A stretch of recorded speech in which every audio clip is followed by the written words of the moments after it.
వాక్యంలో చివరి మాట నేను చదువుతాను. 21వ వాక్యాన్ని కూడా చదువుతాను. ప్రాకారము గల ఇల్లుగాను 21 ప్రాకారము గల పట్టణములో. ఇప్పుడు మనం చదువుకున్న ఈ వాక్య భాగంలో ప్రాకారము అనే పదాలు వ్రాయబడి ఒక ఇంటికి ప్రాకారం చాలా అవసరం.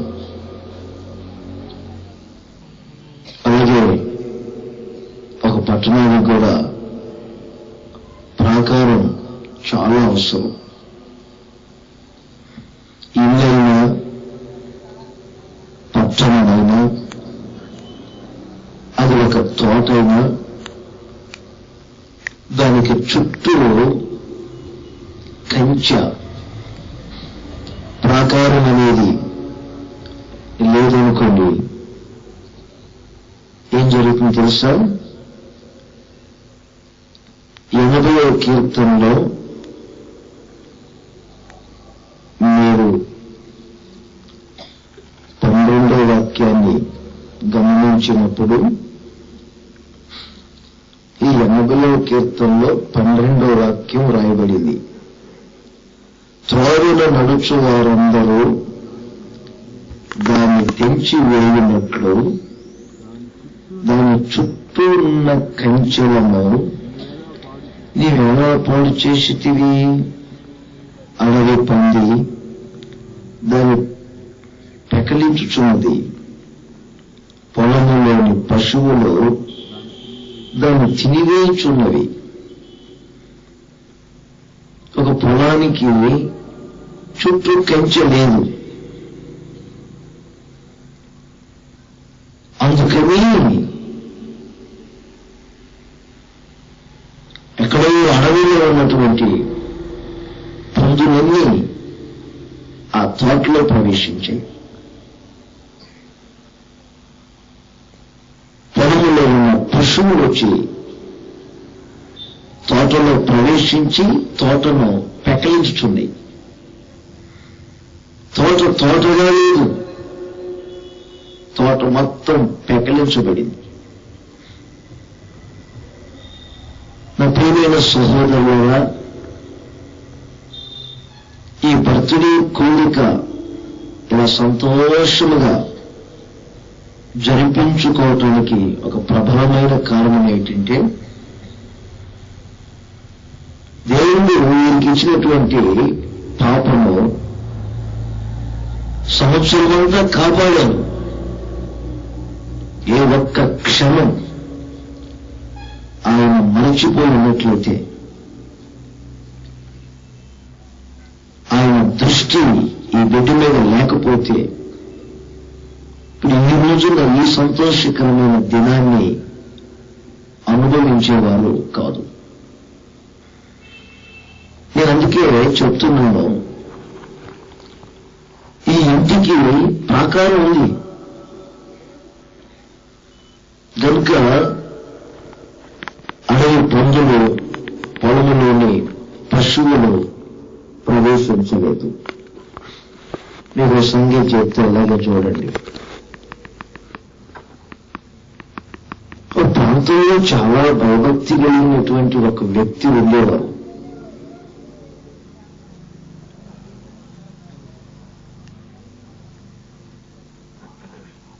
ఈ సాతాను అంటారు చూడండి మీరు.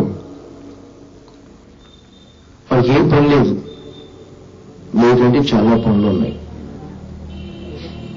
అందుకని పనులన్నీ ముగించుకొని తగునాని 9కి వచ్చారు. నేనంటే 2 గంటలు 3 గంటలు ప్రయాణం చేసి వచ్చాను. మీకు పనులు ఎక్కువ, సాతాను గారికి పనులు ఉండవు. పెరికీలు వెళ్దామా, ఏ కొంపకు చిచ్చులు పెడదామా అని చూస్తాడు. జంక్షన్ వెళ్దాం, ఏ కొంపలు పెడదాం, చిచ్చులో చూస్తుంటాడు. వాడి పని అంతా అది. ఏకంగా దేవుని దగ్గరికి వెళ్ళేవాడు.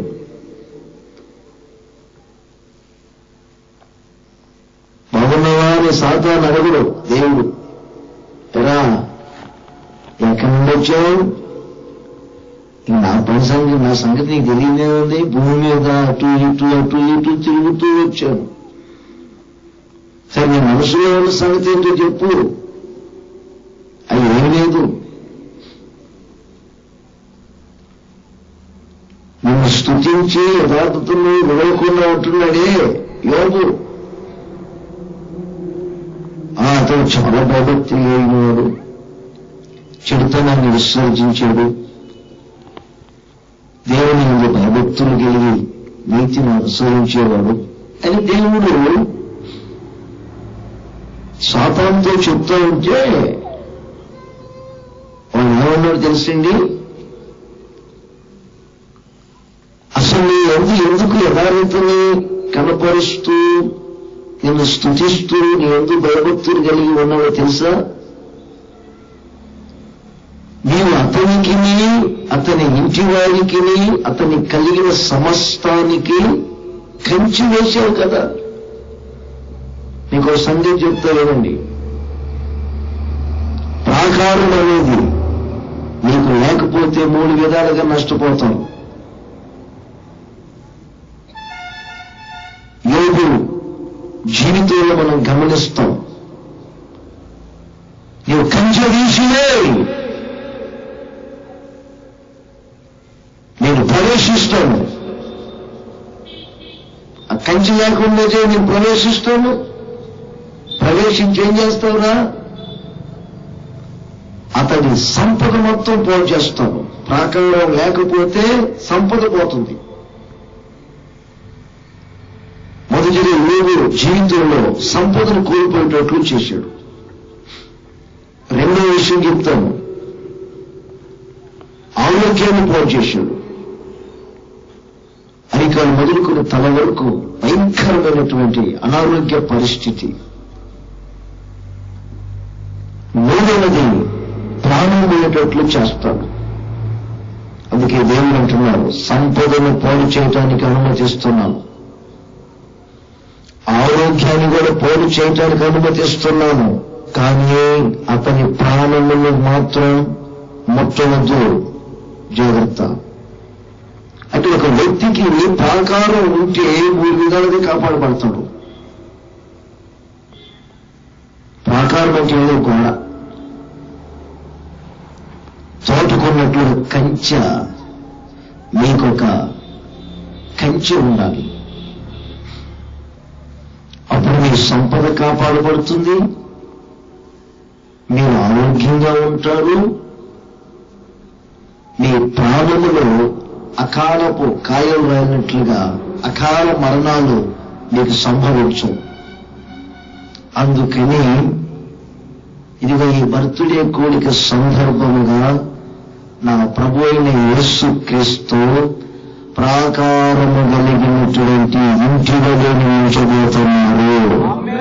ప్రాకారము కలిగిన పట్టణంలో నిన్ను ఉంచబోతున్నారు. ఎట్టి చెప్పండి అలేలి అని. ప్రాకారము కలిగిన తోట వలె నిన్ను ఆయన 3 విధములుగా కాచుకోబోతున్నారు. ప్రాకారం ఉండగా, ప్రాకారము లేని తోట వలె అడవి పందులు ప్రవేశించాయా? పందులు దానికి మరొక విషయం ఏంటంటే పాపం. ప్రాకారం లేకపోతే పాపం నీ జీవితంలో ప్రవేశిస్తుంది. ఒక వ్యక్తి జీవితంలో, కుటుంబంలో పాపము అనేది ఎప్పుడు ప్రవేశిస్తుందో ఆ కుటుంబం అంతా పల్లకింపబడే పరిస్థితులు వస్తాయి. కన్నీళ్ళ మధ్యలోనే కాపులు చేస్తారు, జీవిత సమస్యలతో నలిగిపోతారు. ఒక ప్రక్కన సంపద పాలవుతుంది, ఆరోగ్యం పాలవుతుంది, ప్రశాంతత అనేది మీ కుటుంబాల్లో ఉండదు. చేతుల కష్టార్జితమంతా వ్యర్థమవుతూ ఉంటుంది. చేస్తున్న ప్రయత్నాలన్నీ విఫలమవుతాయి. ఇక అనేకుల మధ్యలో తల గుండె బాదుకొని దుఃఖ దినములతోనే మీ జీవిత కాలగతులు గడుస్తాయే తప్ప ఏ రోజులు ఒక ప్రశాంతత అనేది అనుభవించరు. ఎందుకో ఈ రాత్రి బంధువులుగా వచ్చారు, ఒకవేళ ఇక్కడ వస్తున్న కూడిక జరుగుతుందని వచ్చారు, ఒకవేళ ఈ ఇంటిలో ఒకవేళ మిమ్మల్ని బలవంతం చేసి పిలిచారు, ఏదో ఒక విధంగా మీరు ఇక్కడికి వచ్చారు. ఈ రోజు నుండి నా ప్రభువైన యేసుక్రీస్తు ప్రాకారము కలిగిన ఇల్లుగా మిమ్మల్ని కాపాడబోతున్నారు. అందరూ ఒకసారి చేతులు పైకెత్తి చెప్పుకోండి గట్టిగా, హల్లెలూయా. ఇంకోసారి చెప్పుకోండి గట్టిగా. ఏది మీ చేతులు చూపించండి, ఒకసారి నాకు చూపించండి. ఒకసారి దేవుని కూడా చూడము అన్నారు. ఏం చూడమన్నారు? సినిమా చూడమన్నారా? టీవీ చూడమన్నారా? డ్రామాలు జరుగుతున్న డ్రామాలు చూడమన్నారా? ఏం చెప్పారు చెప్పండి? చూడము అన్నారు. ఏం చూడమన్నారు? నా అరచేతులలోనే నిన్ను చెక్కి ఉన్నాను అన్నారు. దాని కింద మాట కూడా చెప్పండి మీరు.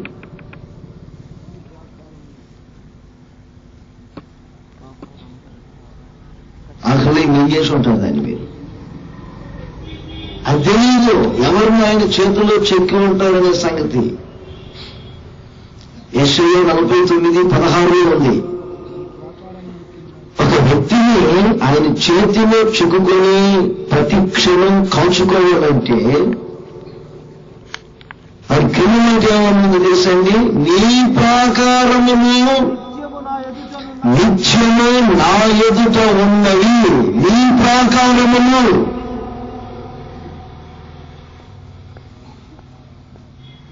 నీ ప్రాకారం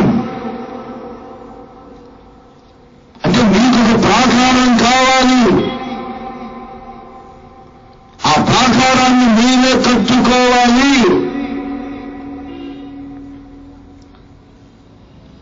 నా జీవితాన్ని ఆయన ఎప్పుడు చేతుల్లో చెప్పుకుంటారు. మేము నా జీవితంలో కొన్ని ప్రాకారాలను కట్టుకోవాలి. ముందు కొన్ని ప్రాకారాలు, కొన్ని గోడలు కట్టుకోవాలి. అలా కట్టుకున్నప్పుడు ఆ ప్రాకారము దాటి మీ జీవితంలో ఏ నాశనము ప్రవేశించదు. ఈ కూడిక సందర్భంగా క్లుప్తంగా 4 మాటలు చెప్తాను. ఏంటా ప్రాకారం? ఒక విషయం నోట్ చేసుకోండి. యెషయా ప్రవచన గ్రంథంలోని 60వ అధ్యాయం 18వ వాక్యములో చక్కని మాట రాయబడింది. ఈ వాక్యంలో చూడండి. ఈకను, అందరూ అనుకోండి, ఈకను అంటే ఇప్పటి వరకు ఏదో అయిపోయింది. ఈకను నీ దేశమున బలత్కారము అనే మాట వినబడదు. నీ సరిహద్దులలో పాడు నాశనము అను మాట వినబడదు. రక్షణయే నీకు ప్రాకారముగాను. రక్షణ ప్రాకారముది. కొందరు కుటుంబాలలో పాడు నాశనం బలత్కారం వినబడుతుంది. ప్రశాంతంగా మేము బ్రతుకుచున్నాము అనే గారు అని మిమ్మల్ని అల్లేలే చెప్పమన్నాను అనుకోండి.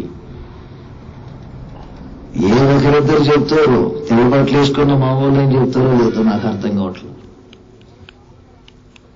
ఏ రోజు కుటుంబంలో బలత్కారం,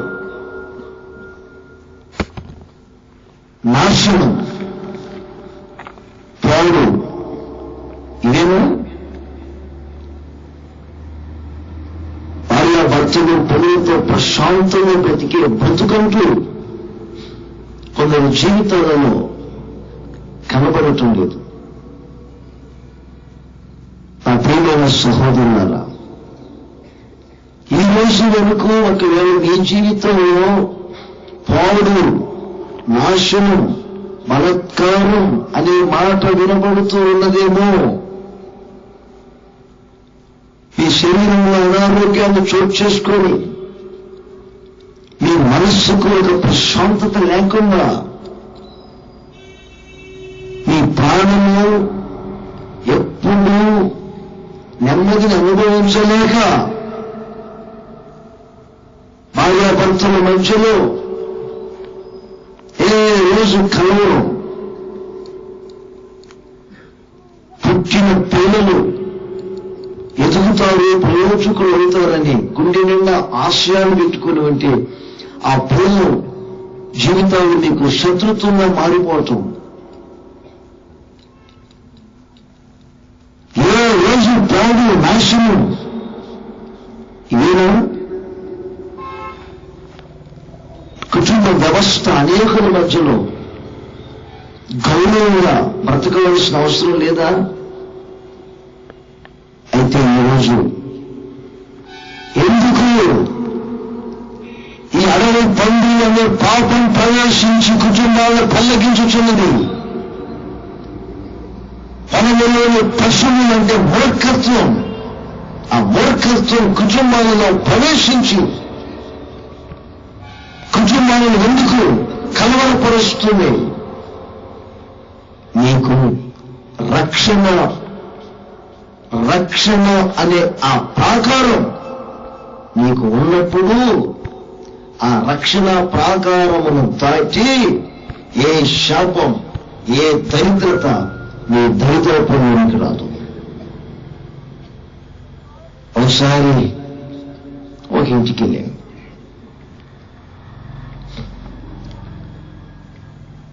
గుమ్మానికి చూస్తేనేమో యెహోవా ఈ గృహాధిపతి అని ఉంది,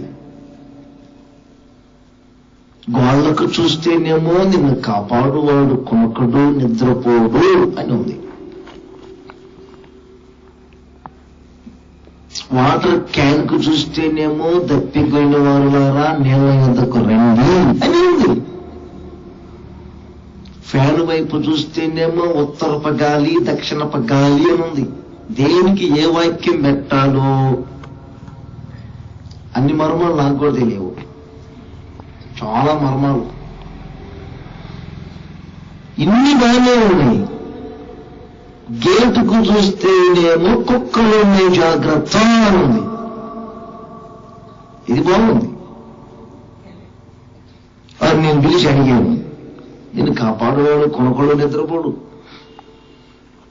యెహోవా గృహాధిపతి ఇన్ని పెట్టినప్పుడు కుక్కలున్నాయి జాగ్రత్త అని కుక్కనెందుకు పెట్టారు అన్నాను.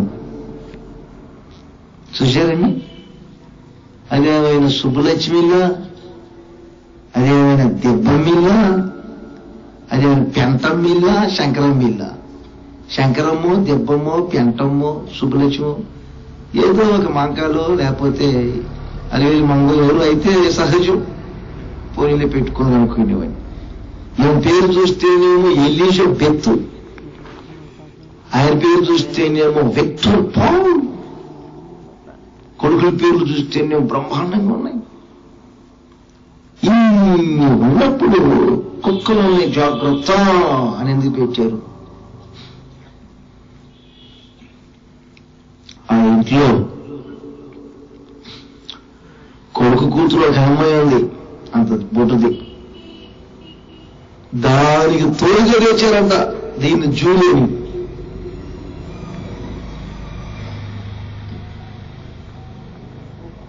ఆ పిల్లకి ఒక బెడ్, ఈ కుక్క ఒక బెడ్.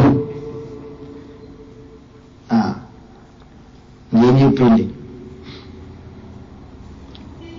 అయినా మన ఇంట్లో కుక్కలు ఉండకూడదమ్మా అన్నా నేను. ఎందుకంటే నేను వెళ్ళినప్పుడంతా నా వైపు చూస్తుంది, 10 సార్లు వెళ్ళినా చూస్తానే ఉంటుంది. నాకు విసుగు పుట్టి తీసేయమన్నా. నేను వచ్చేటప్పుడు మేము దాన్ని కంట్రోల్ చేస్తాంలేండి అన్నయ్య గారు అన్నారు. నేను మనసులో అనుకున్నా, దాన్ని తీసేసినప్పుడు వెళ్దాం ఇంటికి అనుకున్నా. అంత విరక్తి పుట్టింది నాకు. ఒకరోజు ఏమైంది, పనుల మీద ఆఫీసులకి వెళ్ళారు. ఈ పిల్లలేమో ప్రక్కనే ఏదో ప్రైవేట్ స్కూల్ ఉంటే దాంట్లో చేర్పించారు. చిన్న పిల్లండి, నాకు ఇంకా మాటలు సరిగా ఇచ్చేది అన్నట్టు. ఆ పిల్ల సాయంకాలం వచ్చి అందరికంటే ముందు రంగంలో కూర్చొని బ్లేడ్ ఉడుతుంటే బ్లేడ్తో కొంచెం గోళ్ళు కోసుకుంది. ఎలా తగిలిందో చేతికి తగిలి ఆ బండ్ల మీద అంత రక్తం కారింది. ఆ రక్తాలు చూసినటువంటి పిల్ల సుహతపి పడిపోయి ఏడ్చుకుంటూ పడుకుంది. ఈ తోడులో ఉన్న జూలీ ఏం చేసింది తెలుసా? ఆ బండ మీద పైన రక్తాన్ని నాకి తిన్నగా చెయ్యి దగ్గరకు వచ్చి చెయ్యిని పట్టుకుని ఆ ఇంటి వారందరూ వచ్చేసరికి ఆ పిల్ల ఎముకలు తప్ప ఏం మిగల్చలేదు, మొత్తం తినేసి. ఆ సంగతి తలుచుకున్నప్పుడే నాకు గుండె జల్లుంది. ఏది నీకు ప్రాకారం? లోకంలో భయానకమైన పరిస్థితులు, ఏ చోటికి వెళ్ళినా ఒక సరైన కాపుదల లేకుండా అపాయాలు వచ్చినప్పుడు ఆస్తులు కాపాడుతా ఉన్నాయని చెప్పి ఆస్తుల వైపు పరిగెడుతున్నారు కొందరు. బైబిల్ చెబుతుంది, ఉగ్రత దినం ముందు ఆస్తులు అక్కడికి రావు. లోకం మిమ్మల్ని కాపాడలేదు, రాజకీయ వ్యవస్థ మిమ్మల్ని కాపాడలేదు. ముందు కార్లు వెళ్తుంటే వెనుక కార్లు వస్తుంటే మధ్యకారులు ఉంటారు. ఎలా గురి పెడతారు మనకు తెలియదు. ప్రొద్దున్నే పేపర్లు చూస్తాం, బాంబు పేలింది, ఆ కారే వెళ్ళిపోయింది. పోలీస్ ప్రొటెక్షన్ ఏం చేస్తుంది? తుపాకీలు కాపాడుతున్నాయా? ఆ ప్రియమైన సహోదరులారా,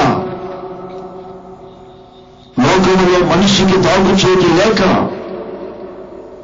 ఆరోగ్యాన్ని కోల్పోయి, సంపదను కోల్పోయి, ఆఖరికి ప్రాణాలను కూడా పోగొట్టుకున్నటువంటి పరిస్థితులు వస్తూ ఉండగా నిన్ను సురక్షితముగా కాపాడగలిగిన దేవుడు, నేను ప్రకటించు నజరేయుడైన యేసు,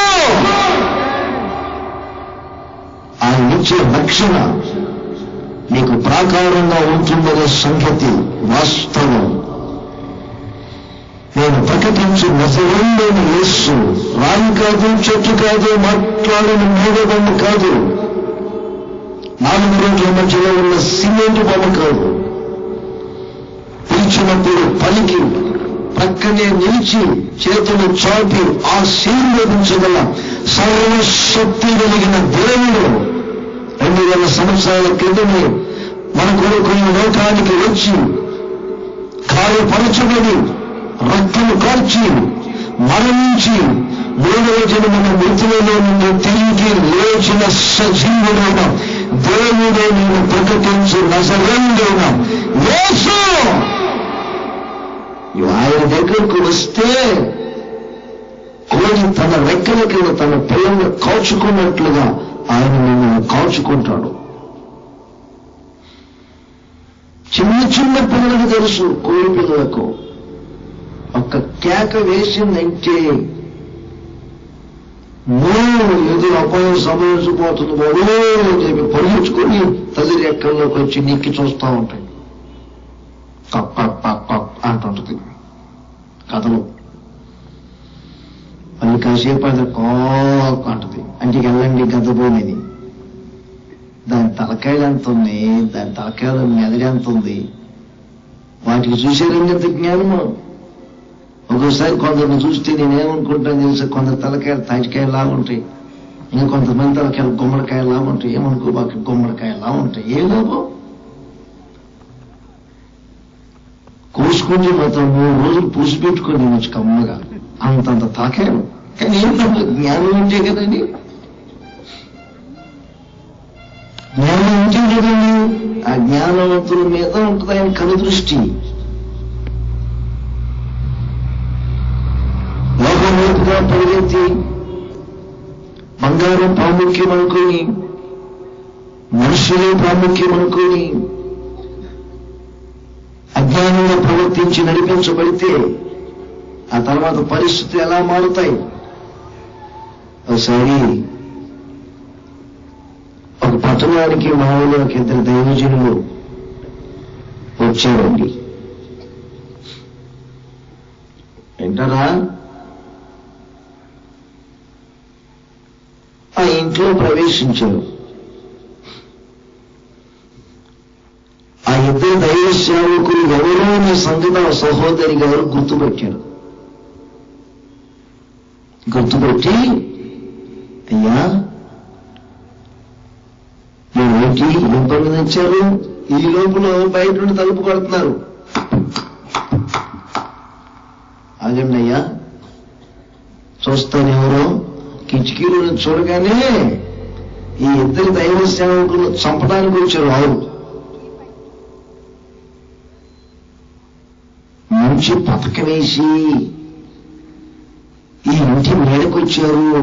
ఈ దైవ సేవకులకు నేను ఆశ్రమియాలని ఆ సహోదరి వారిని దాచిపెట్టి ఆ వచ్చిన వారికి చెప్పారు. ఏంటయ్యా వచ్చారు? అదే 2 ఎవరు వచ్చారమ్మా, నీ ఇంటికి వచ్చారా? నా ఇంటికి అందరు వస్తారు వెళ్తారయ్యా, మామూలేనయ్యా, నా ఇల్లు లాంటిది, నా ఇల్లు విజిటింగ్ చేసుకుంటే ఎవరు? సరే వచ్చారా? వచ్చారు. మరి ఏమి ఇప్పుడే వెళ్ళారు, వచ్చిన వాళ్ళు అదే అనుకుంటారు. అయిపోకముందు ఎక్కడ కారు వెళ్ళిపోతారు. వెళ్ళిపోయారా? ఇప్పుడే వెళ్ళారు. మీరు ఆకుండా తరిమే ఉంటే మాత్రం విన్నారా, జంక్షన్ సెంటర్ దాటం ముందు పట్టుకుంటారు. అంత పరిగెత్తరని చెప్పి పరిగెత్తారు. వారు పరిగెత్తారా? 2 దైవ సేవకులు దించి వాళ్ళకు ఉపకారం చేసి వారిని తలుపులో నుండి పంపించకుండా ఆ కిటికీలో నుండి కిందకు దించి పంపించేటప్పుడు ఒక మాట అన్నారు ఆ సహోదరి గారు. ఏమన్నా తెలుసా? అయ్యా మీ దేవుడు ఎవరో నేను మీరు చెప్పకపోయినా ఆయా ప్రజలు అనుకుంటూ ఉంటే విన్నాను. ఐగుప్తు బానిసత్వంలో నుండి మీ దేవుడు పదార్థాలు చేసి మిమ్మల్ని వెలుపలికి తీసుకొని వచ్చారు. మీకు ఎదురు వచ్చినటువంటి సముద్రాలను ఆవులను న్యాయంగా చేశారు. మేఘస్తంభముగా అగ్నిస్తంభముగా ఉండి నడిపించారు. మీకు ఎదురు వస్తున్నటువంటి శత్రువులందరినీ అణిచి వేశారు మీ దేవుడు. మీ దేవుని గూర్చిన భయం, మిమ్మల్ని గూర్చిన భయం మాకు ఈ రోజు వరకు ఉంది. గిడగిడగిడగిడగిడ వణుకుతున్నాం. బాబు, ఈ పట్టణాన్ని మీరు వేగు చూడటానికి వచ్చారనే సంగతి మాకు తెలుసు. ఇంకా 4 రోజుల్లో మీరు ఈ పట్టణానికి వస్తారు, దీన్ని స్వతంత్రించుకుంటారు. అయితే నేను మిమ్మల్ని ప్రేమించి ఉపకారం చేశాను కాబట్టి మీరు ఈ పట్టణం మీదకి యుద్ధానికి వచ్చినప్పుడు నన్ను నా కుటుంబాన్ని కాపాడరా ప్లీజ్. మీకు ఉపకారం చేశాను కదా, మీకు అంత అన్నం చేశాను కదా, కాపాడరా ప్లీజ్ అని అడిగారు. సరేనా, మమ్మల్ని ఈ కిటికీ గుండా దించారు కదా కిందకి. ఇంతమంది నీళ్ళు ఏదో నేను తెలుసుకోవాలి కాబట్టి మమ్మల్ని దించినటువంటి ఈ కిటికీకి ఆ ఎర్ర దారం కట్టుకోమా. చూశారండి, ఎర్రని దారం ఎందుకు కట్టాలండి? తెల్లది కట్టకూడదా అని ఎగస్ట్రాగా ఏం చేయలేమే. ఎర్రది కట్టమంటారయ్యా, అలాగే నేను ఎర్రదే కడతాను. కొంతమంది చెప్పింది విన్ను.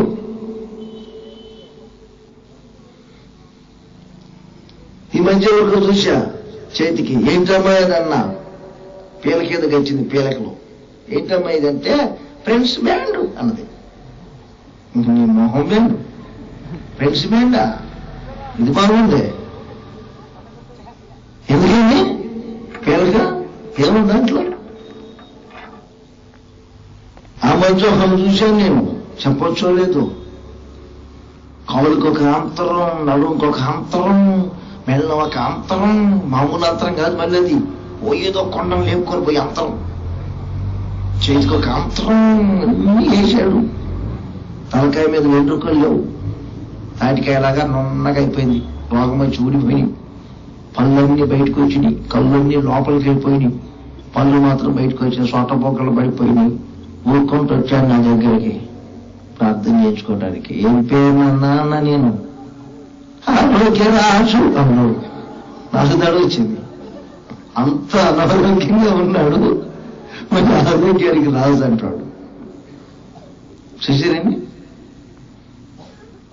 ఏమైనా నేను అన్ని కట్టుకున్నా దాని ఫలితం ఉందా? కొంతమంది కడుతుంటారు, చేతికి కడతారు, నడుము కడతారు, మెల్ల కడతారు, కొంతమంది ఇంటికి కడతారు, దున్నపో తలకాయలు కడతారు, గుమ్మడికాయలు కడతారు. కట్టండి, కడతానే ఉంటారు. సాతాను గారు రాత్రులు త్రొక్కుతానే ఉంటాడు ఆ కుటుంబాలని. ఎన్ని చేసినా ఫలితం ఏముందండి? ఫలితం ఏముంది? ఉండవలసింది లేకుండా నీ ఇంటికి ఉండవలసినది ఎర్రని దానం. ఆ ఎంపు అనేది యేసు రక్తానికి సూచన. ఐగుప్తు దేశంలో 2 విధములైనటువంటి జనమున్నారు. ఐగుప్తీయులు, ఇశ్రాయేలీయులు, దేవుని ప్రజలు. ఆ మధ్యరాత్రి సంహారపు దూత ఐగుప్తు దేశమంతా సంచరిస్తూ ఉండగా ఏ ఇంటి గుమ్మమునకు గొర్రె పిల్ల యొక్క రక్తపు గుర్తు ఉన్నదో ఆ ఇంటిలోనికి సంహారపు దూత ప్రవేశించలేదు.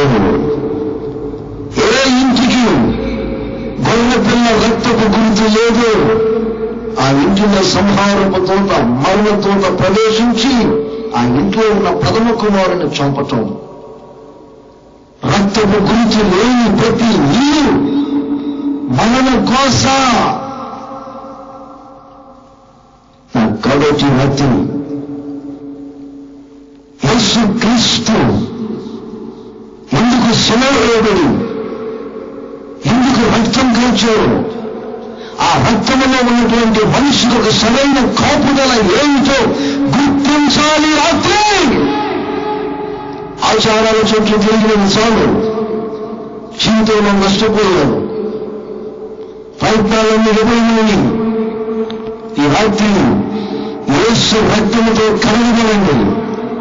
ఈ రాహాబు అనే ఒక స్త్రీ ఎర్రని ద్వారాన్ని కిటికీ కట్టినట్లుగా మీ జీవితంలో యేసు రక్తము ద్వారా కలిగే రక్షణను పొందుకోనండి.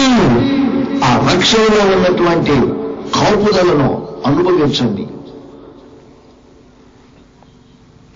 చేయవలసినవన్నీ చేయకుండా ఏదేదో చేసుకుంటూ వెళ్తే ఆశీర్వాదం ఎక్కడి నుండి వస్తుంది? మీ కుటుంబాన్ని బాగుందని చెప్తున్నా నేను. ఎందుకు సంపదను నష్టపరుచుకుంటారు, ఆరోగ్యాన్ని కూడా చేసుకుంటున్నారు. ఆఖరికి ఈ రోజే రేపా చదువు పెట్టుకునే మధ్యలో పెనుగులు అడుగుతున్నారు. దీనికంతటికి కారణం మీ ఇంటికి రక్షణ ప్రాకారం లేదు.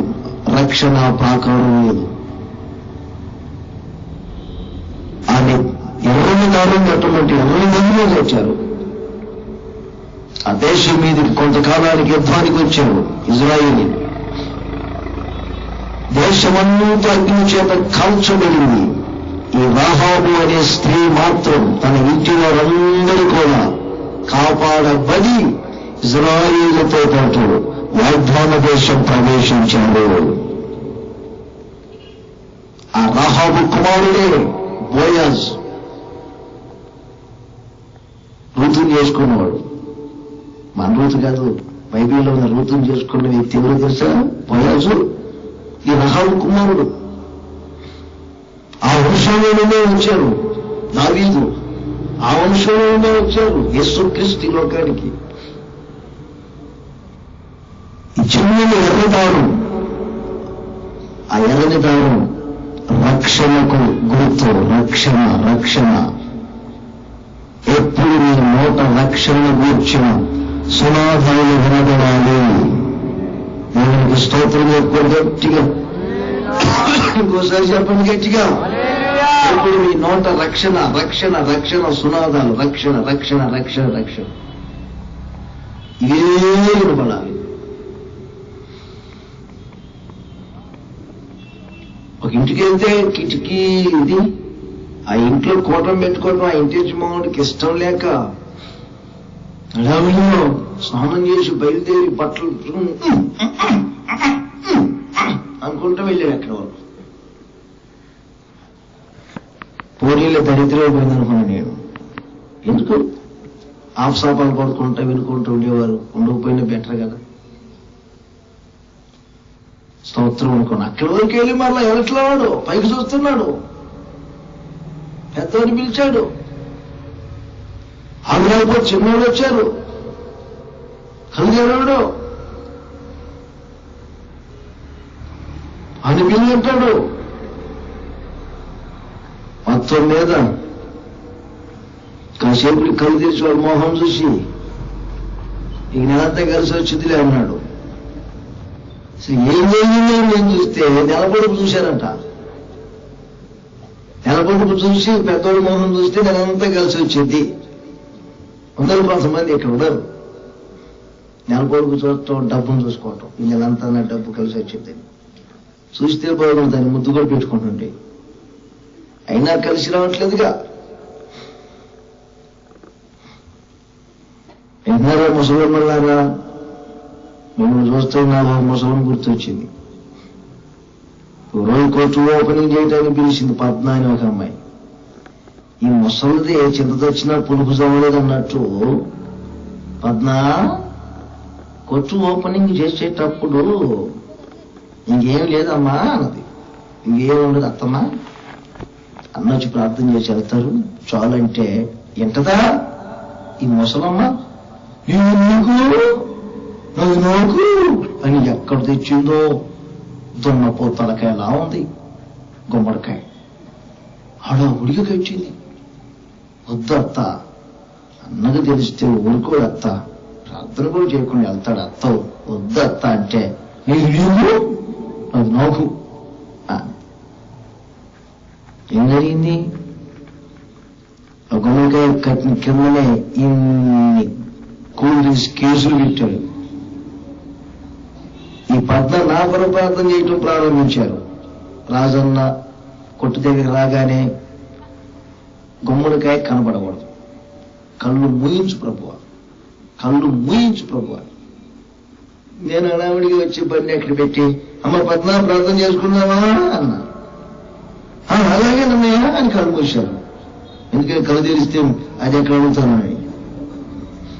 నాకింట్లో కూడా బాగలేదండి నా గుమ్మడికాయ. ఈ ముసలమ్మ నేను ప్రార్థన అనగానే అని తిరిగింది. ఇష్టం లేని ముసలమ్మ. మేము యేసు రక్తం యేసు రక్తం యేసు రక్తం అని ప్రార్థన చేస్తా చేస్తా చేస్తా ఎందుకో ప్రార్థన నడవట్లా. ఏదో కనపడుతుంది, నాకు చీకటి కనపడుతుంది. ఈ కొట్టుకి ఏదో శ్రాతాన్ని ఉన్నట్టున్నాడు.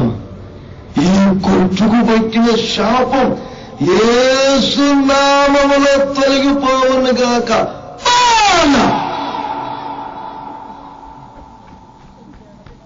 డబాలది ఆ శబ్దం వినేసరికే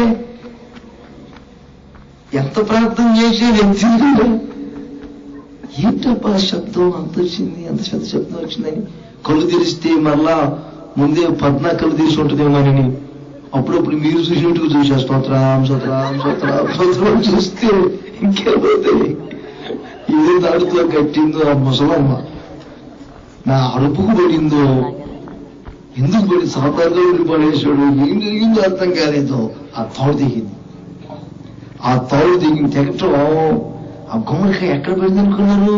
కింద అన్ని గుడ్లు కేసులు కూల్ డ్రింక్స్ కేసులు చెప్పేలా వాటి మీద పడింది. అవన్నీ అని తిరిగిందన్నారా ఆ మీద పడిపోయి ప్రార్థన ముగించుకునిపే చెయ్యనుకుని వచ్చింది పాపం ముసలమ్మతో. ఎలాగైనా కొంచెం వయసు ఎక్కువ ముసలమ్మ కదండి. నేను పిల్లల్ని పిలిచి, ఒరే పాప అడావుడిగా ఏ తాడుతో కట్టిందో ముసలమ్మ, అమ్మా నేను కట్టిస్తానమ్మా, అమ్మా నేను కట్టిస్తా, నువ్వే కంగారు పడిపోకమ్మా, రే మంచి తాడు చూడండి రా, మంచి తాడు చూసి కట్టండి రా అంటున్నా. ఎందుకంటే మరలా ఇంకా పీరి వేగుతుందని. అప్పుడు అంటారామే, అయ్యా నా కోడలు వద్దు అన్నా కట్టాం, ఇది పోయింది.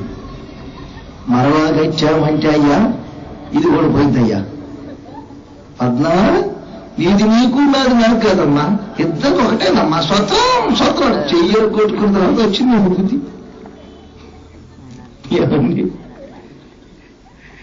ఎంతలో కొన్ని చోట్ల కొన్ని ప్రాంతాలకు వెళ్తూ ఉంటారు కదా, మనకు రక్షణ ప్రాకారం కావాలి. యేసు రక్తములో మనకు రక్షణ ప్రాకారం ఉన్నది. చేతులపైకి చెప్పడు గట్టిగా.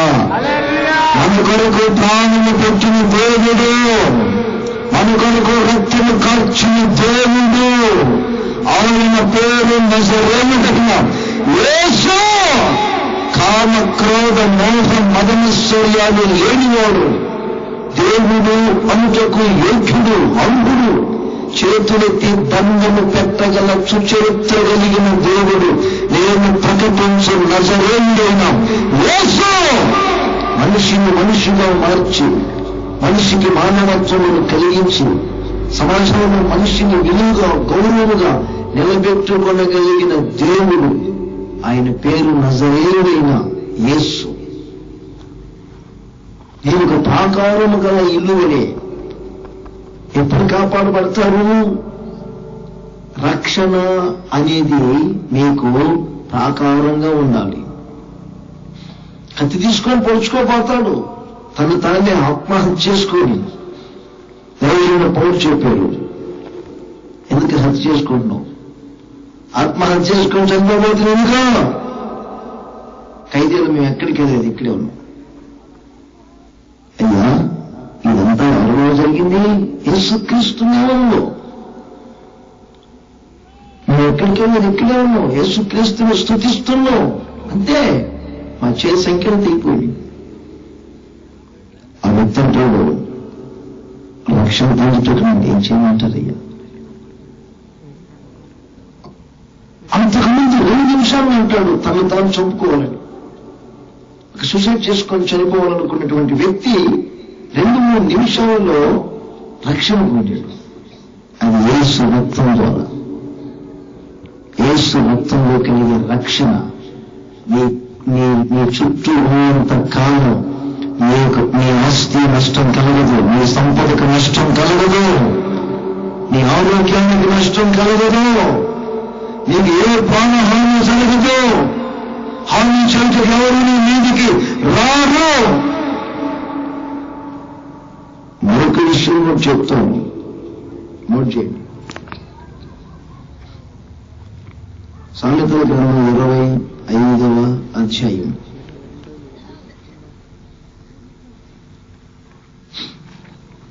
అందరూ నోట్ చేయండి నేను చెప్పే వాక్యం.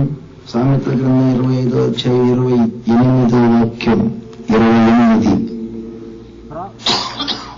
ప్రాకారము లేక పాడైన పురము ఎంతో, ప్రాకారము లేక పాడైపోయిన పురము ఎంతో, తన మనస్సును అణుచుకొనలేని వాడును. అంతే, ఇది మనస్సు అను ప్రాకారం. మనస్సు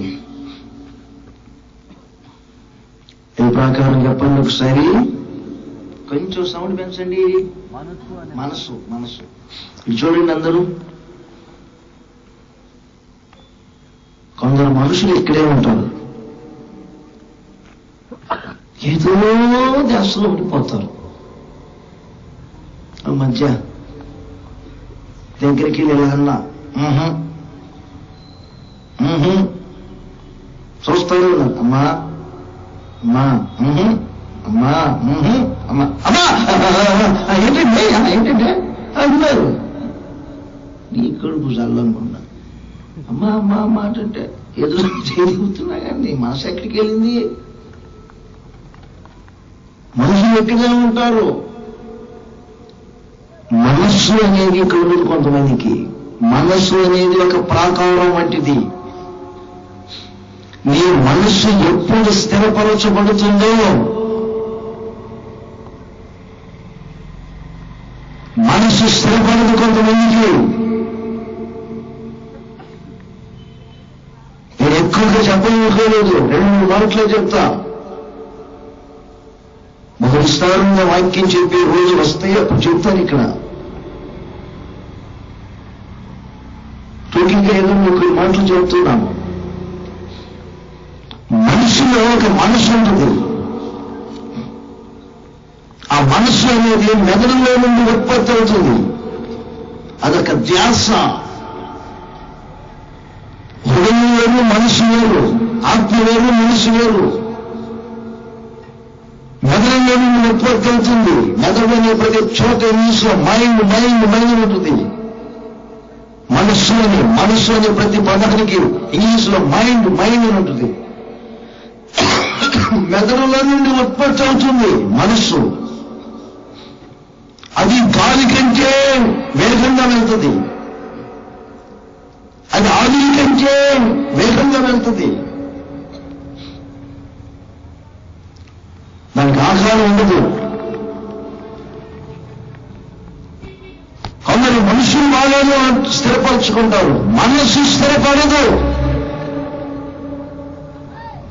ఆ మనస్సు స్థిరపరచబడని కారణాన్ని బట్టి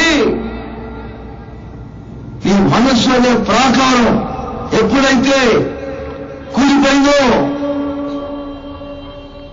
ఈ మనస్సు అనే ప్రాకారం ఎప్పుడైతే కూలిపోయి, ఎప్పుడైతే చదిలిపోయిందో, ఆ మరుక్షణమే నీ బ్రతుకులోనికి అడవి పందులు ప్రవేశించాయి, పొలంలోని పశువులన్నీ ప్రవేశించాయి. నీ మనస్సు అనే ఆ ప్రాకారం, ఒక ప్రాకారం మనం కట్టినప్పుడు ఎలా ప్రాకారం స్థిరపరచబడి ఉంటుందో, నీ మనస్సు యేసుక్రీస్తులో స్థిరపరచబడి ఉండాలి. అందరూ చెప్పండి గట్టిగా. సామెతల గ్రంథం నోట్ చేయండి నేను చెప్పే మాట.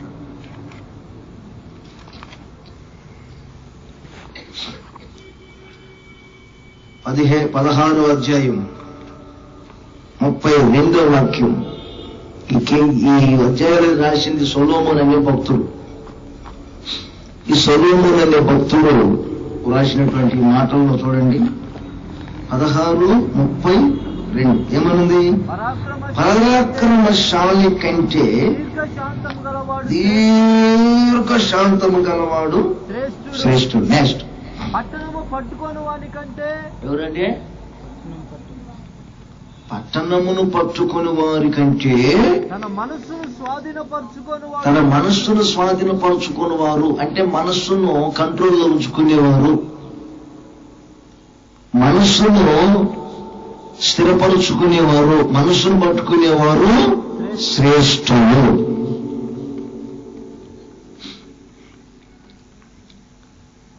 మీరు పట్టుకున్నదంతా బంగారం అయిపోవాలని కోరుకుంటే, ఇంటికి వెళ్ళకముందు ఎన్ని పట్టుకుంటే ఏంటట్టున్నారు మీరు? ఇది పట్టుకుంటే అది బంగారం అయిపోయిందంటే, వెళ్ళేటప్పుడే బైబిల్లో ఉన్న డైరీలు, పెన్నులు, బుక్లను పట్టుకుంటే వెళ్తారనమాట మీరు. చాలా మంది మేము చూస్తున్నారు అక్కడక్కడ రాష్ట్రాలు పట్టుకోవడానికి పరుగులు వెళ్తున్నారు కొందరు. అందుకే ఈ లోకంలో ఇప్పుడు రాష్ట్ర విభజనలో రాష్ట్రం కావాలని కొందరు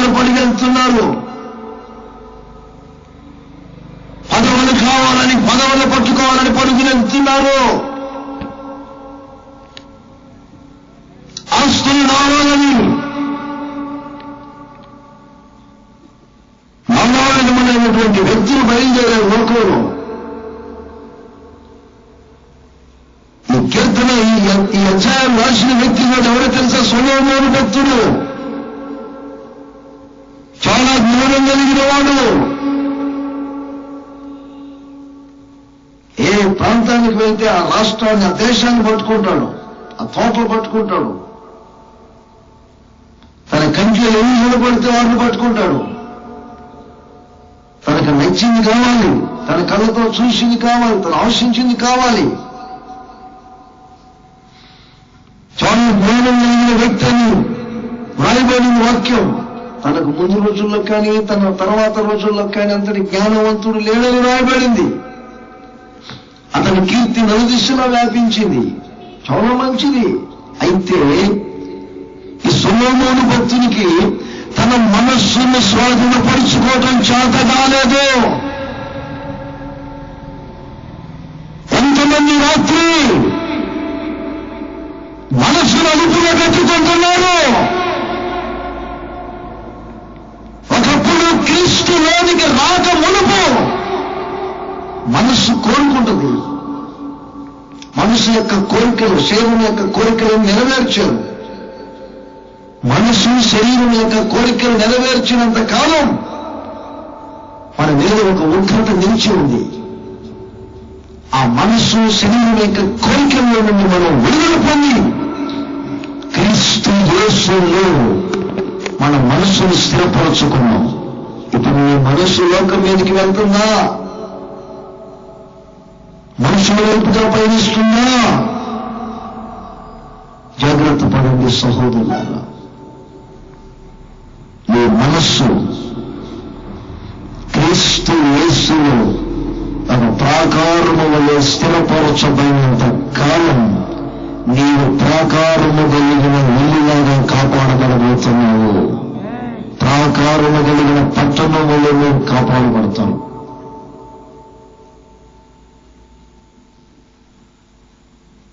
సొలొమోను చాలా భక్తి కలిగిన వ్యక్తిగా కనపడతావు, జ్ఞానవంతుడివి.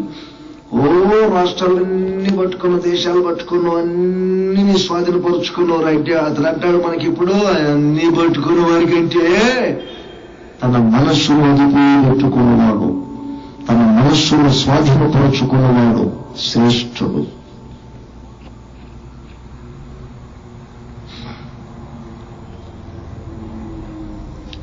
చీర తగలబడిందని ఒక అమ్మాయి వచ్చాను నాయకుడికి. చీర తగలబడింది. ఎలా తగలబడిందన్న, గ్యాస్ కొట్టేటప్పుడు ఏదో అంటుకుందన్నయ్యా. పోతే పోయింది చీర భాగ్యం, నీకేం కాలేదు కదన్న. ఏం కాలేదన్న. ఆ సహోదరి ఎవరు? పోలీసు ఆయన భార్య. నేను ప్రార్థన చేసి కళ్ళు మూయించి మర్చిపో మర్చిపో మర్చిపో అన్నా చీరని. నేనే మర్చిపో మర్చిపో మర్చిపో అని 3 సార్లు నేను ప్రార్థన చేస్తుంటే చీర నా కళ్ళలో తిరుగుతూ ఉంది. చిచి, నా కళ్ళలో తిరగటం ఏంటి? వీరి కళ్ళలో తిరిగినా వెంటనే షాపింగ్ చేయలేము అనుకుంటారు. నా కళ్ళలో తిరగటం ఏంటి? చిచి, తీసి. 3 ఏళ్ల తర్వాత మెదక్ జిల్లాలో జాబ్ చేస్తా ఉన్నాడు తన భర్త గారు రూబీ. ఆయన వచ్చారు. ఎక్కడ కలిసి చెప్పి అక్కడ పేరు చెప్పాను. ఆయన వచ్చి, అన్నయ్య దేవుడు నా భార్యని ఎలా కాపాడారు? చీర తగలబడింది, నా భార్యకి ఏం కాల. నేను అన్నాను, తమ్ముడు చీర మర్చిపో మర్చిపో మర్చిపో అన్నా. మర్చిపోయాడులే అన్నయ్యో, నీకు చెప్పాలి కాబట్టి చెప్పాలే, డ్యూటీ నుంచి వచ్చాను కదా అన్నా.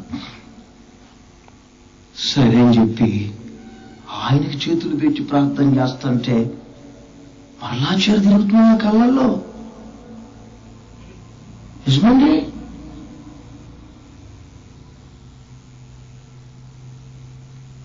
కళ్ళల్లో తిరుగుతున్న చీర. అప్పుడు తిరిగినప్పుడు గమనించలా, ఇప్పుడు కూడా తిరుగుతుందంటే ఏదో ఉంది మిస్టేక్.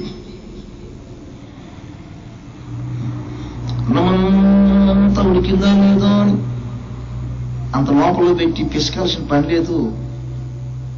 ఈ వాక్యం వింటున్నప్పుడే అర్థమైంది మీ ఆత్మీయ జీవిత స్టేటస్ ఎంతో. ఆవులించక ముందే లెక్క పెట్టవచ్చు మీ పేగులిందో లోపల.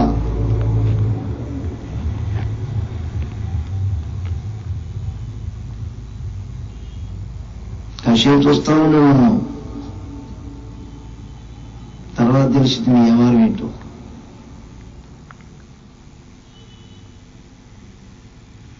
అంత డిసిప్లిన్ గా ఉండండి. తమ్ముడు, నేనేమి అడుగుతున్నాను, నువ్వేం బాధపడబాకు అన్నా. బాధపడు, నీ భార్యకి నువ్వే కొంటావా చీరలో? అప్పుడప్పుడు అన్నా కొనుక్కుంటుందా అన్నా. కొండన్నయ్యా, నాకు తెలియకుండా చీరే కొంటావు. నేనేమోనే ఏమోను, నా భార్య సరిగ్గా ఇప్పుడు అన్నయ్యా ఇప్పుడే 13 ఉన్నాయి. నిజమే కదా, 13 ఉన్నాయా? నాకు తెలియకుండా కొనదు. సరే ఇంటికి వెళ్ళి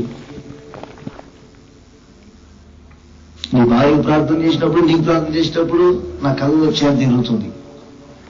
నువ్వు ఇంటికి వెళ్ళి 13 చీరల్లో ఏ చీర తగలబడిందో చూడు అన్న. ఏం లేరు, అన్నీ లెక్క పెట్టారు. 13 చీరలు ఉన్నాయి. మరి నాకు ఫోన్ చేసి అంటారు, అన్నయ్య 13 చీరలు ఉన్నాయని చెబుతుంది. దరిద్రుడా, ఉన్నాయి. నా తగలబడిన చీర ఎక్కడదో అది అడుగు. అయితే మీరు లైన్లోనే ఉండండి అనడు. ఎందుకంటే కొంచెం మాటకారులే అమ్మారు. ఆమె కూడా పోలీసు ఆయన కూతురు. చిన్నప్పటి నుంచి ఆమెకు కూడా పోలీసు కూతురు నేర్పాడు వాళ్ళ నాన్నగారు. నేను లైన్లోనే ఉందరా? ఉన్నాను. చెప్పు, తగలబడిన చీర ఎక్కడ చెప్పు? 13 ఉన్నాయి కదా. ఆమె గుండె చల్లనది, చెమటలు పెట్టిపోయి ఎంతకీ చెప్పట్లేదు. మళ్ళీ ఫోన్ చేస్తాను నాకన్నాడు. ఫోన్ పెట్టారు. ఏం జరిగిందో అనుకున్నా, లాఠీ కరకు పంపించాడట. నాకు తెలియదు. అప్పుడు చెప్పారంట, నెల నువ్వు కౌనికి అని పంపించావుగా 1200 3 నెలలు ఏమంటాం, 3 నెలలు 1200 పెట్టకుండా 800 పెట్టి 3 నెలలు 3 నాలుగులు 1200 పెట్టి కొన్న ఆ చీరే తగలబడింది. రియల్ చూశారండి. ఆ తర్వాత ఆ సహోదరుడు చెప్పారు, భార్య తీసుకొని వచ్చి క్షమించమని అడిగి మట్టి పని చేసుకొని ఈ జాబ్ సంపాదించుకున్నా. నీకు చాలకపోతే నన్ను అడుగు, ఇలాంటి ద్రోహం చేయబోకు. మట్టి పని చేసుకొని పైకి వచ్చానన్నా ఆ తమ్ముడు కళ్ళ నిండా కన్నీళ్ళు పెట్టేయచ్చు. మనస్సు కోరుకుంటూ ఉంటుంది. జాగ్రత్త పడండి. డబ్బు లేవు అని భర్త ఇసుకిస్తున్నా కానీ నీ పంతమే పంతం. తల్లిదండ్రులు దండం మీద చెబుతారు, నిండమ్మా అంటే నా ఎన్ను భద్రతం, నా పంతమే పంతం. కొంచెం డబ్బులు కొంచెం రొటేషన్ అవ్వట్లేదమ్మా, కొంచెం ఆగండమ్మా. పెంచడం చేత కానప్పుడు ఎందుకు అన్నారు? కొంతమంది పిల్లలు తల్లిదండ్రులు నిలదీసి అడుగుతున్నారు, పెంచడం చేత కానప్పుడు ఎందుకు అన్నా? కనగానే ఇక్కడ వదిలిపెట్టకపోయావా? నువ్వు చెప్పలేదని వదిలిపెట్టలా. ఇలా అనేవాళ్ళని నేనైతే మాతో వదిలిపెట్టి వస్తా ఎక్కడో చోట. 2 ఖండాల్లో మనుషులు ఉండరు, 5 ఖండాల్లో మనుషులు ఉంటారు ప్రపంచంలో. ఆ మనుషులు నేను ఖండంలో వదిలిపెట్టి వచ్చాడు హెలికాప్టర్ మీద వెళ్ళి. తల్లిదండ్రులు విలువ ఏమిటో తెలియాలి, భర్త విలువ ఏమిటో భార్యకు తెలియాలి, భార్య విలువ ఏమిటో భర్తకు తెలియాలి. అదే కుటుంబ అనుబంధం అంటే.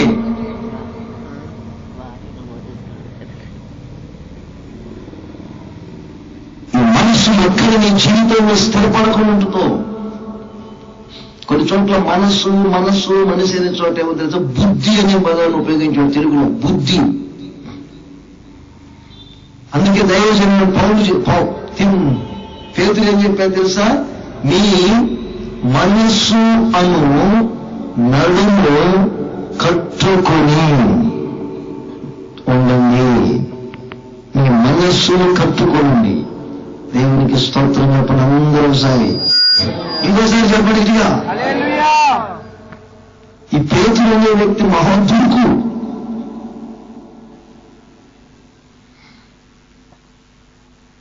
అందుకే జుట్టు పట్టుకుంటానంటాడు,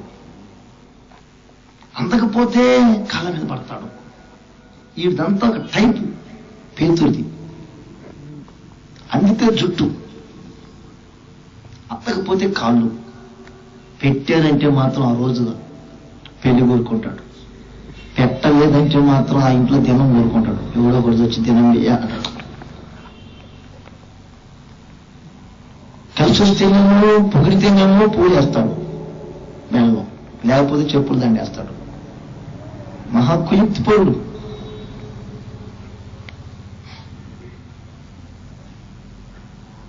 ఎవరు అభ్యంతరం పడినా మీ విషయమై నేను అట్టాటం ఇట్టాటం కదా ఎట్టాటం అనుకున్నాను అంటాడు. అదొక లాంగ్వేజ్ వాడిది, అందరిలాగా కాదు. నేను అభ్యంతరం ఎవరు పడినా సరే నేను మాత్రం నీ విషయంలో అభ్యంతర పన్ను. నీతో పాటు చెరలోనికైనా మరణంలోనికైనా వచ్చుటకైనా రెడీ అంటాడు. యేసు ప్రభువుని పట్టుకొని పోయేటప్పుడేమో ఏమండి ఎక్కడో దూరం నుండి చూస్తాడు. అదొక టైప్ మనిషి. అబద్ధం ఆడమంటాడు, ఆడతాడు. జీవితంలో మనస్సుకు స్థిరత్వం లేక అంతకుముందు ఒకసారి యేసు ప్రభు హెచ్చరించారు దాన్ని, పేతురు సాతాను గోధుమలను జల్లించినట్లుగా నిన్ను జల్లించబోతున్నాడు.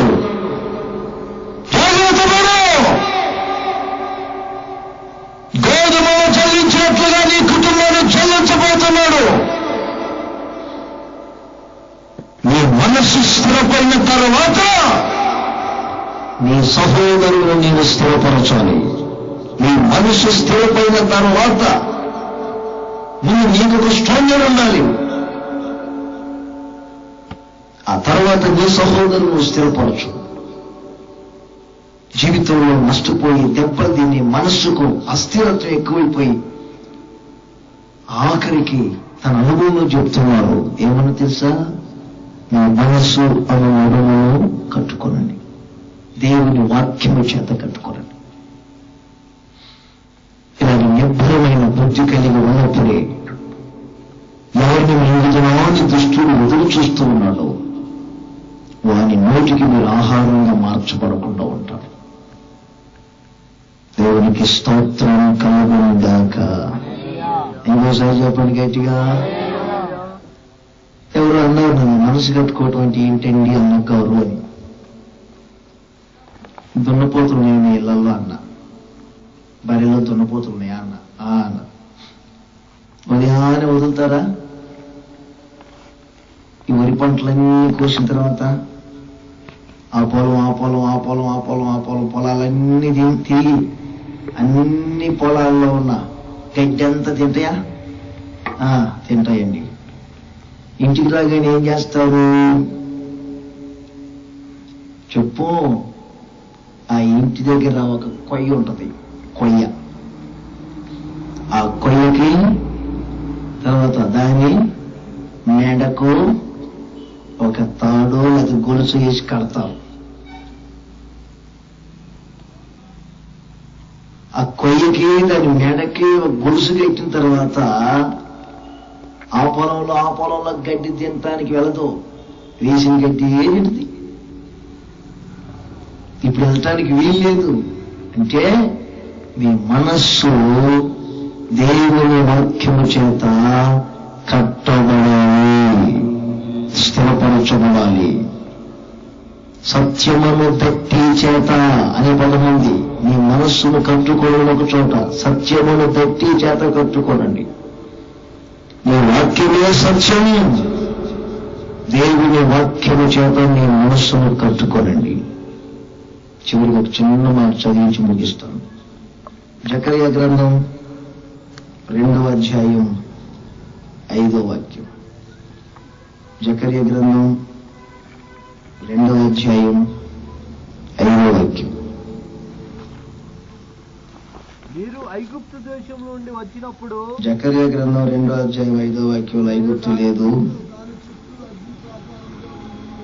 దాని చుట్టూ నేను అగ్ని ప్రాకారముగా ఉందును. అగ్ని ప్రాకారం చెప్పండి. నోటీస్ అందరు ఇప్పుడు ఏ ప్రాకారం అది? ఇంకొంచెం సౌండ్ పెంచాలి. అగ్ని ప్రాకారం. అగ్ని ప్రాకారం. ఒకటేం చెప్పాను, రక్షణ అనేదే నీకు ప్రాకారం. రెండవది నీ మనస్సు అనేదే ఒక ప్రాకారం. మూడవది అగ్ని ప్రాకారం. అగ్ని ప్రాకారం అంటే ఏమిటో తెలుసండి? మనం ఆరాధన చేస్తున్న యేసయ్యలో మరొక అనుభవాన్ని మనం చూస్తాం. నేను వెళ్తున్నాను, వేరొక ఆదరణకర్తను మీకు పంపుచున్నాను, మీతో మీలో ఉండు, మీ అనాథులుగా విడవను. పరిశుద్ధాత్మనికి మరొక పేరు పరిశుద్ధాత్మ అగ్ని. పరిశుద్ధాత్మ అగ్ని. పరిశుద్ధాత్మ అనే అగ్ని అభిషేకం నువ్వు ఉండాలి. ఏదో ఆచారం ప్రకారంగా మందిరానికి వెళ్తున్నాను, మొక్కుబడులు చెల్లించాము, తల్లి దగ్గరికి వెళ్ళి గుండు కూడా కొట్టించాము, మా దగ్గరికి వెళ్ళాను. మా అమ్మ ఇప్పుడు అదే అంటారు. మా అమ్మగారు సంవత్సరానికి 4 గుండ్లు కొట్టిస్తారు. 4 గుండ్లు. గుండల మాత అంటారు, సాగర మాత అంటారు, వెలంగి మాత అంటారు, పెరంగిపోవు. ఏ రోజు మా అమ్మ తల మీద వెంట్రుకలు పొడవ పెరగగా ఎప్పుడు ఆఫ్రికా వాళ్ళకు ఉన్నట్లు ఇక్కడిక్కడ తిరుగుతాయి. మా అమ్మ ఆఫ్రికాదని కాదు, సంవత్సరానికి 4 గుండ్లు. ఎక్కడ తిరుగుతాయి వెంట్రుకలు? నేను ఊరికొనలేక, అమ్మా ఎందుకు అన్నీ ఆ మాతకి ఇచ్చొస్తావు, ఆమె సవరం వేసుకుంటుందా అన్న. ఇక నా మీద ఫైర్ అయిపోయింది. ఆహా, మా తల్లిని నువ్వు అంత మాట అంటావా? కళ్ళు పోతాయి నీకు. నా కళ్ళు పోయిన సంగతి పక్కన పెట్టు. నీ కళ్ళు ఎందుకు ఆ తల్లికి చెప్పు? నీ కంపు వెంట్రుకలు ఎందుకు? ఎక్కడుంది బైబిల్లో వెంట్రుకలు ఇచ్చి సరిపెట్టుకోమని? కొబ్బరికాయలు ఎందుకు? కొబ్బరికాయలు కొట్టే రకం అంటే తెలుసా? ప్రభువా, నా హృదయాన్ని ఏ రోజు నేను తెల్లగా ఉంచుకోలేనయ్యా. చెప్పిన చేపు సరే అనుకుంటాను వాక్యం, మరలా అవతలకి వెళ్తాను. కుక్కతో ఒక వంకర అన్నట్టు నా బ్రతుకు వంకరేనయ్యా. అందుకని ఈ కొబ్బరికాయల్లో తెల్లగా చూడయ్యా. చూసారండి, సిగరెట్లు మానలేక, బీడీలు మానలేక, బ్రాందీ షాపులు మానక, ఇప్పటికి మన సినిమాలోని మానక, హృదయంలో చెత్త అంతా పెట్టుకొని కొంపంతా పెద్ద భక్తులు లోపల నటిస్తుంటారు. వాళ్ళు మా నాన్నగారు తక్కువ కాదు, మా అమ్మగారేమో ఆ టైపు, మా నాన్నగారేమో కడుపులోకి పోయేయన్ని మనిషిని అపవిత్రపరచవురా నాగరాజు, కడుపులో నుండి బయటకు వచ్చారు అపవిత్రపరిచేది అంటారు మా నాన్నగారు. నేననేవాడిని, లోపలకు పోకపోతే బయటికి ఎలా వస్తాయి నాన్నగారు అనేవాడిని.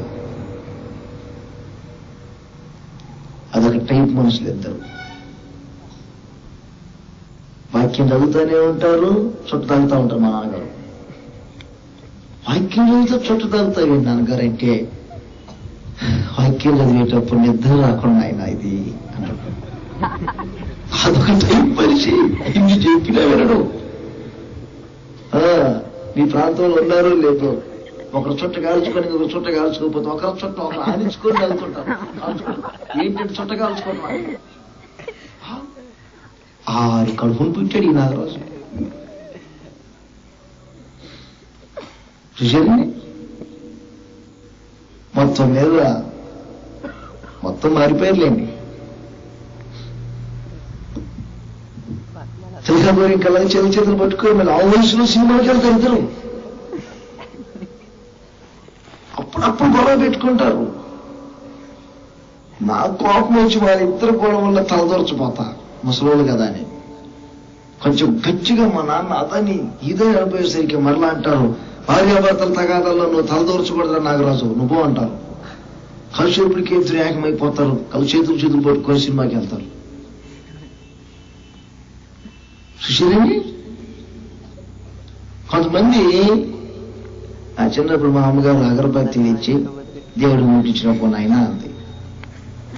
జోసఫ్ గారు, యేసు ప్రభు, మరియమ్మ తల్లి ముగ్గురు బొమ్మలు ఉన్నాయి.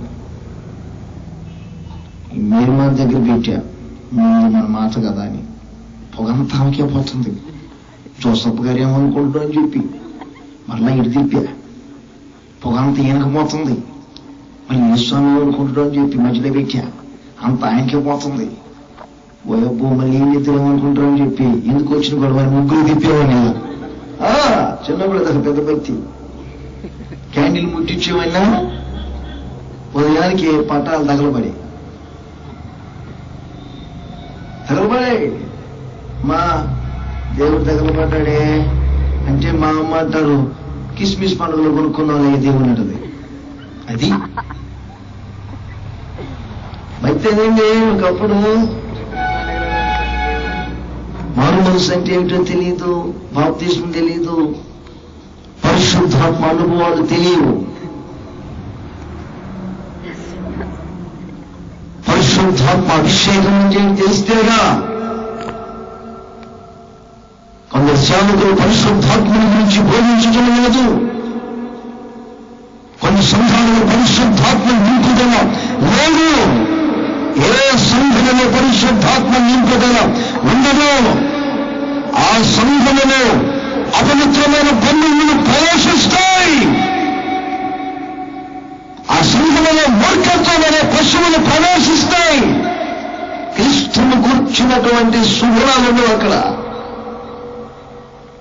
ధర్మాలు, అహంకారాలు, శరీర కార్యాలు ఉంటాయి అక్కడ.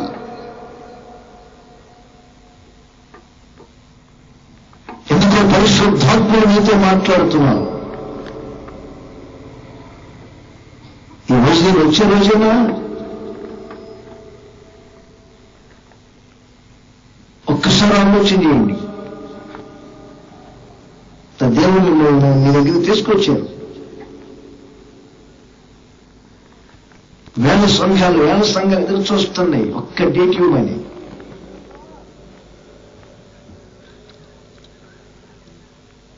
దేవుడు చూడండి మీ దగ్గర తీసుకొచ్చారు. ఎందుకో తెలుసా?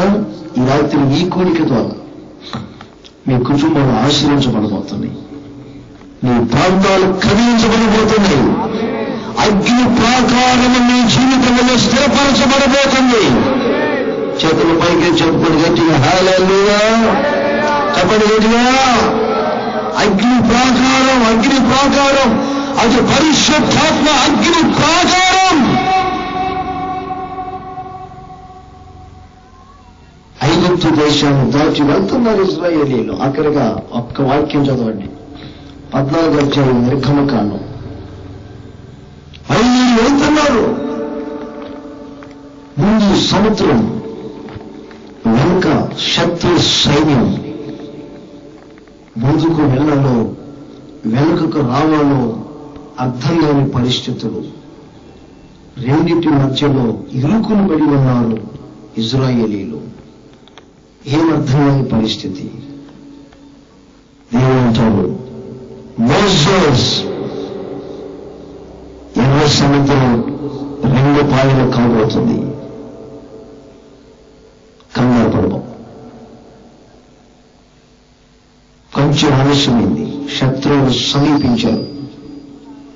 సైన్యానికి ముందు ఉన్న మేఘస్తంభం, బాగా వినండి, ఇజ్రాయేలు సైన్యానికి ముందు ఉన్న మేఘస్తంభం వెనుక శత్రువులు సమీపించారు. ఆ మేఘస్తంభం వెనుకకు వచ్చి ఆ వాక్యం చదువుతారు చూడండి, 19వ వాక్యం, 14-19 నిర్గమకాండము. అప్పుడు ఇశ్రాయేలు ఎదుట సమూహమునకు ముందుగా నడిచిన దేవదూత, ఇశ్రాయేలుల సమూహమునకు ముందు నడిచిన దేవదూత వారి వెనుకకు పోయి వారిని వెంబడించే, ఆ సైన్యము వెనుకకు పోయి వారిని వెంబడించెను. మేఘస్తంభం వారి ఎదుట నుండి పోయి వారి వెనుక నిలిచెను. వారి వెనుక నిలిచిన సైన్యం వెనుక అది ఐగుప్తుల సేనకు ఐగుప్తీయుల సేనకేమో ఇశ్రాయేల సేనకు నడుమ ప్రవేశించి చూడండి, శత్రువుల సైన్యానికి ఇజ్రాయేళ్ల సైన్యానికి మధ్య నిలిచిన మేఘస్తంభం. బైబిల్లో రాయబడిన మాట చూడండి. ఇంకా అది మేఘము గనుక వారికి చీకటి కలిగెను. ఐగుప్తీయులందరికేమో చీకటి కలిగింది. రాత్రి అది వీరికి వెలిగించెను. రాత్రి అంతా వీరికేమో వెలుగు కలిగింది. రాత్రి అంతయు ఐగుప్తీయుల సేన ఇజ్రాయేలీలను సమీపించలేదు. చేతుల పైకి చెప్పండి అందరూ. సరే, పట్టుకోబోతున్నా దొరకట్లా, పట్టుకో అంటారు. దొరకట్లా, చీకటే. ఏం కనపట్ల, పక్కనే ఉంది ఈ అమ్మాయి. పట్టాడు, ఎక్కడ దొరుకుతారు? పట్టుకోలేకపోతారు. రాత్రి అంతా కూడా సమీపించలేకపోయారు. కారణం, ఆ మేఘము ఇజ్రాయేలులకు ఐగుప్తీయులకు అగ్ని స్తంభముగా నిలిచి ఉన్నది. అగ్ని ప్రాకారం. మనకి కనిపెట్టి మీరు ఆత్మతో నింపబడాలి. పరిశుద్ధాత్మ నింపుదల. ఏదో వారానికి వెళ్ళాము, ఒకసారి మొక్కుబడి చేయించుకొని వచ్చాము, 4 వారాలు తిరిగాము. కడుపు నొప్పికి తలనొప్పికి 7 వారాలు పెట్టుకున్నాము. ఇంకేమైనా మోకాల నొప్పులు వస్తే దానికి 3 పెట్టుకుంటాము. ఈ వారాల భక్తి మానండి. గుండ్లు కొట్టుకునే భక్తి మానండి. మామూలు మనసు పొంది బాప్తిస్మం పొంది దేవుని సన్నిధిలో కనిపెట్టి పరిశుద్ధాత్మ కొరకు వేడుకోనండి. మీ హృదయంలో ఏమిటి? పరిశుద్ధాత్ముడు దిగును. మీతో పరిశుద్ధాత్ముడు ఉండును. మీ చుట్టూ అగ్ని ప్రాకారముగా ఉంటాడు పరిశుద్ధాత్ముడు. ఎవరు మిమ్మల్ని సమీపించలేరు. ఏ రోగం, దరిద్రత మీ దరిద్రపంలోనికి రాదు. దుష్టుడు మిమ్మల్ని సమీపించలేడు. భక్తి చేయటం నీకు చేతగాక